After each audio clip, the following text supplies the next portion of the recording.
Hello সুপ্রিয় একাদশ শ্রেণীর শিক্ষার্থী বন্ধুরা, তোমাদের প্রত্যেককে তোমাদের প্রিয় চ্যানেল লাভ ফর নলেজের পক্ষ থেকে জানাচ্ছি সুস্বাগতম। তো সুপ্রিয় বন্ধুরা, আমি তোমাদের সঙ্গে শুভজিৎ স্যার। আজকে আলোচনা করব তোমাদের একাদশ শ্রেণীর নতুন সিলেবাস অনুযায়ী বাংলার যে ভাষা রয়েছে, ভাষা চর্চা, তার প্রথম যে অধ্যায় বিশ্বের ভাষা ও ভাষা পরিবার, এই অধ্যায় থেকে মোস্ট ইম্পর্টেন্ট 50টির মতো ওয়ানলাইনার পাঞ্চ তোমাদের সঙ্গে আলোচনা করব। তো সবার প্রথমে বন্ধুরা আমরা সিলেবাসটা একটু দেখে নিচ্ছি। দেখো, আমরা যে ভাষা চর্চা থেকে এই প্রশ্নগুলো পড়ব, তার আগে ভাষা চর্চা থেকে কত নাম্বার পড়বে সেটা আমি তোমাদেরকে দেখিয়ে দিচ্ছি। তো টোটাল সিলেবাসটাই দেখিয়ে দিচ্ছি। দেখো, তোমাদের পুই মাচা বিভূতিভূষণ বন্দ্যোপাধ্যায় গল্প রয়েছে, এখান থেকে 8টা প্রশ্ন পড়বে, 8 নাম্বার। তারপর হচ্ছে প্রবন্ধ বিড়াল বঙ্কিমচন্দ্র চট্টোপাধ্যায়, এখান থেকেও 5 নাম্বার থাকবে, 1 নাম্বারের প্রশ্ন পড়বে। কবিতা দেখো দুটো রয়েছে, একটা হচ্ছে ঈশ্বরচন্দ্র বিদ্যাসাগর মাইকেল মধুসূদন দত্তের লেখা, আর একটা হচ্ছে সাম্যবাদী কাজী নজরুল ইসলামের লেখা। তো এই দুটো কবিতা থেকে তোমাদের 7 নাম্বার, অর্থাৎ 7টা 1 নাম্বারের প্রশ্ন পড়বে। আর আন্তর্জাতিক গল্প বিশাল ডানাওয়ালা এক থুরথুরে বুড়ো, এখান থেকে 5 নাম্বার পড়বে। আর ভারতীয় কবিতা চারণ কবি, এখান থেকেও পড়বে 5 নাম্বার। তো আন্তর্জাতিক গল্প আর ভারতীয় কবিতা এই দুটো পার্ট মিলিয়ে 5 নাম্বার। ওকে, আর এবার যেই টপিকটা আমরা আজকে আলোচনা করব সেটা হচ্ছে ভাষা। তো এই ভাষার মধ্যে 4টা দেখো চ্যাপ্টার রয়েছে, একটা হচ্ছে বিশ্বের ভাষা ও ভাষা পরিবার, বাংলা ভাষার উদ্ভব ও ক্রমবিকাশ, আরেকটা হচ্ছে ভারতে প্রচলিত ভাষা পরিবার, আরেকটা হচ্ছে বাংলা ভাষার বৈচিত্র্য।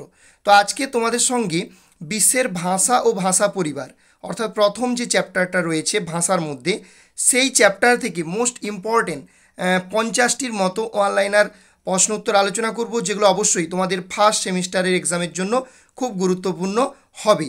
তো এই ভাষা চর্চা থেকে বা ভাষা থেকে কিন্তু 10 নাম্বার থাকবে, তো অতি গুরুত্বপূর্ণ একটা পার্ট ভাষা।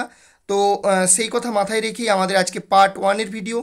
এরপরে তোমাদের সিলেবাসে যেটা রয়েছে দেখো, যে বাংলার শিল্প সাহিত্য সংস্কৃতির ইতিহাস, এখানে রয়েছে প্রাচীন বাংলা সমাজ ও সাহিত্য পর্ব 1-এ, পর্ব 2-তে রয়েছে তোমার মধ্যযুগের বাংলা সমাজ এবং সাহিত্যের প্রধান ধারা, এখান থেকে 5 নাম্বার থাকবে। তো আবার এখানে দেখো নাম্বার বিভাজনটা পরিষ্কারভাবে বলে দেওয়া আছে। ভাষা থেকে কিন্তু 10 নাম্বার, সব থেকে বেশি নাম্বার কিন্তু সিলেবাসের ক্যারি করছেই ভাষা থেকে। চলো আজকের আলোচনা শুরু করছি।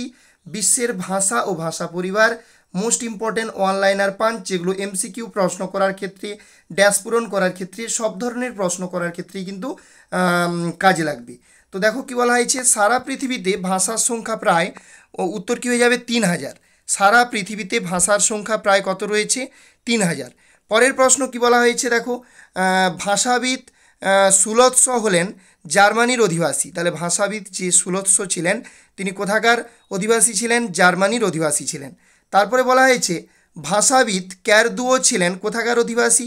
উত্তর হয়ে যাবে ফরাসির অধিবাসী, বা ফ্রান্সের ভাষাবিদ ছিলেন, ফরাসি ভাষাবিদ ছিলেন। ওকে, উইলিয়াম জোন্স এই জায়গাটায় জোন্স দন্তের হসন্ত হবে, উইলিয়াম জোন্স দন্তের হসন্ত। আচ্ছা, উইলিয়াম জোন্স কলকাতার রয়্যাল সোসাইটির অধিবেশনে ভাষা বিষয়ে বক্তব্য রেখেছিলেন কত সালে? উত্তর হবে 1786 খ্রিস্টাব্দে। উইলিয়াম জোন্স কলকাতার রয়্যাল সোসাইটির অধিবেশনে ভাষা বিষয়ে বক্তব্য রেখেছিলেন 1786 খ্রিস্টাব্দে। পৃথিবীর ভাষাকে বর্গীকরণ করা হয় 6 রকম পদ্ধতিতে। তাহলে পরীক্ষায় প্রশ্ন আসতে পারে পৃথিবীর ভাষাকে বর্গীকরণ করা হয়, বিভিন্ন অপশান থাকবে, উত্তর হয়ে যাবে কিন্তু 6 রকম পদ্ধতিতে। একই বংশজাত ভাষাগুলিকে বলা হয় সমগোত্রজ ভাষা। একই বংশজাত ভাষাগুলিকে কি বলা হয়? সমগোত্রজ ভাষা। পৃথিবীর বেশিরভাগ ভাষাই যে কটি ভাষা পরিবারে বর্গীভূত হয়েছে, সেই ভাষা পরিবারগুলো কত বা সংখ্যায় কত সেগুলো? তাহলে পৃথিবীর বেশিরভাগ ভাষাই যে কটি ভাষা পরিবারে বর্গীভূত হয়েছে সেটা হচ্ছে সংখ্যায় 25 থেকে 26টি। ওকে, তারপরে কি বলা হয়েছে দেখো, যে ভাষাকে শ্রেণীভুক্ত করা সম্ভব হয়নি তাকে কি বলে? তাকে অগোষ্ঠীভূত ভাষা বলা হয়। ওকে, পৃথিবীর বিভিন্ন ভাষা বংশগুলির মধ্যে অন্যতম হলো কোনটি? পৃথিবীর বিভিন্ন ভাষা বংশগুলির মধ্যে অন্যতম হচ্ছে ইন্দো ইউরোপীয় ভাষা বংশ। ইন্দো ইউরোপীয় শাখাটি কটি শাখায় বিভক্ত? ইন্দো ইউরোপীয় শাখাটি 2টি শাখায় বিভক্ত। ইন্দো ইউরোপীয় ভাষাভাষী মূল আর্য জাতি মূলত ছড়িয়ে পড়েছিল ভারতবর্ষে। ইন্দো ইউরোপীয় ভাষাভাষী মূল আর্য জাতি মূলত ছড়িয়ে পড়েছিল ভারতবর্ষে। ইন্দো ইউরোপীয় ভাষার একটি প্রাচীন শাখা হলো ইন্দো ইরানীয়। ইন্দো ইউরোপীয় বংশের যে শাখাটি ভারতে প্রবেশ করে সেটা হচ্ছে ভারতীয় আর্য। তারপর কি বলছে, ক্রিট দ্বীপে প্রাপ্ত গ্রিক ভাষার নিদর্শনটি 1450 খ্রিস্টপূর্বাব্দের। তাহলে কি বলছে, ক্রিট দ্বীপে প্রাপ্ত গ্রিক ভাষার যে নিদর্শন সেটা হচ্ছে 1450 খ্রিস্টপূর্বাব্দের। ইলিয়াস এবং ওডিসি রচিত হচ্ছে গ্রিক ভাষায়। ইতালীয় শাখার প্রধান ভাষা হচ্ছে ল্যাটিন। তারপর কি বলা হয়েছে, কেল্টিক ভাষাগুলির মধ্যে বর্তমানে সবচেয়ে সমৃদ্ধ ভাষা কোনটা? উত্তরে যাবে আইরিশ ভাষা। কেল্টিক ভাষার মধ্যে বর্তমানে সবচেয়ে সমৃদ্ধ ভাষা হচ্ছে আইরিশ ভাষা। ইরানীয় শাখার প্রাচীনতম নিদর্শন হচ্ছে জেন্দ আবেস্তা। ইরানীয় শাখার প্রাচীনতম নিদর্শন কোনটা? Zend Avesta. বাইবেলের ওল্ড টেস্টামেন্ট রচিত হিব্রু ভাষায়। তাহলে আমরা বাইবেলের ওল্ড যেটা টেস্টামেন্ট রয়েছে সেটা কোন ভাষায় আমরা জানলাম, সেটা হচ্ছে হিব্রু ভাষায় রচিত। সাইবেরিয়ার মেরু অঞ্চলের ভাষা কি? সাইবেরিয়ার মেরু অঞ্চলের ভাষাকে বলা হয় সামোয়েদ। কি বলা হয়? সামোয়েদ বলা হয়। মায়া এবং আজতেক সভ্যতা ছিল উত্তর আমেরিকার সভ্যতা। মায়া এবং আজতেক সভ্যতা ছিল উত্তর আমেরিকার সভ্যতা।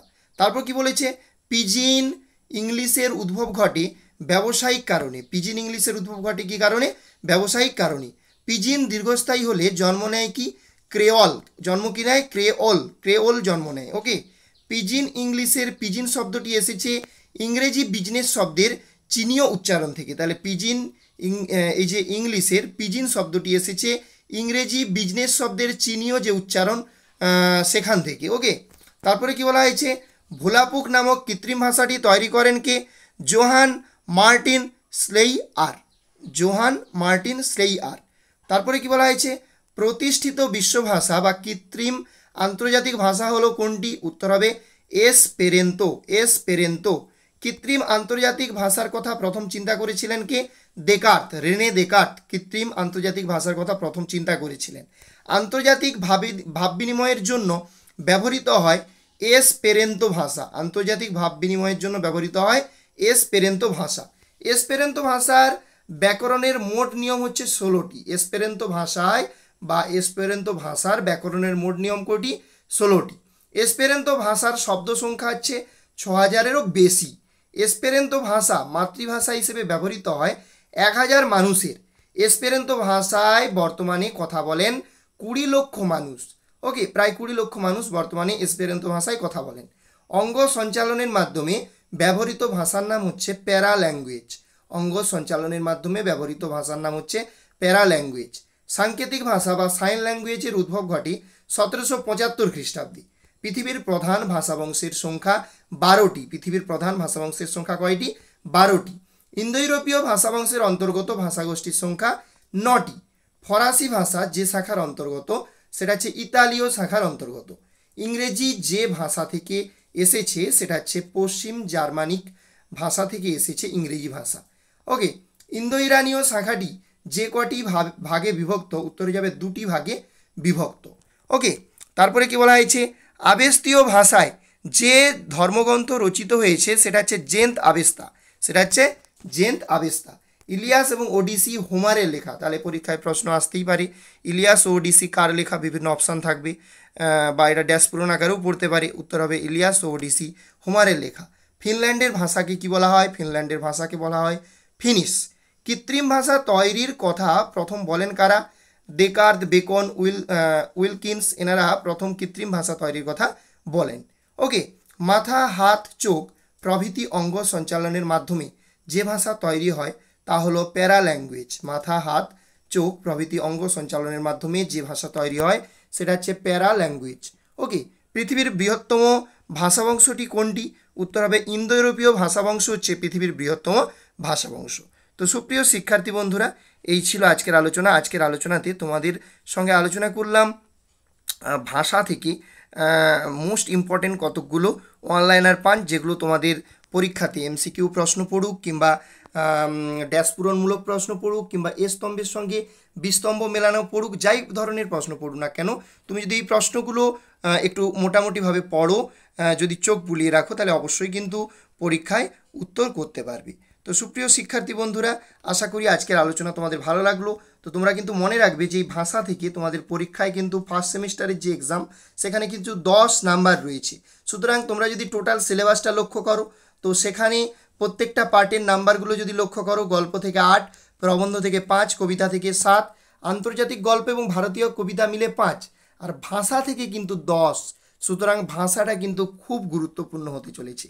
তাই তোমাকে অবশ্যই স্মার্ট ওয়েতে পড়তে হবে, অর্থাৎ যেই জায়গাগুলোতে বেশি নাম্বার রয়েছে সেই জায়গাগুলোর উপর কিন্তু বেশি ফোকাস করতে হবে।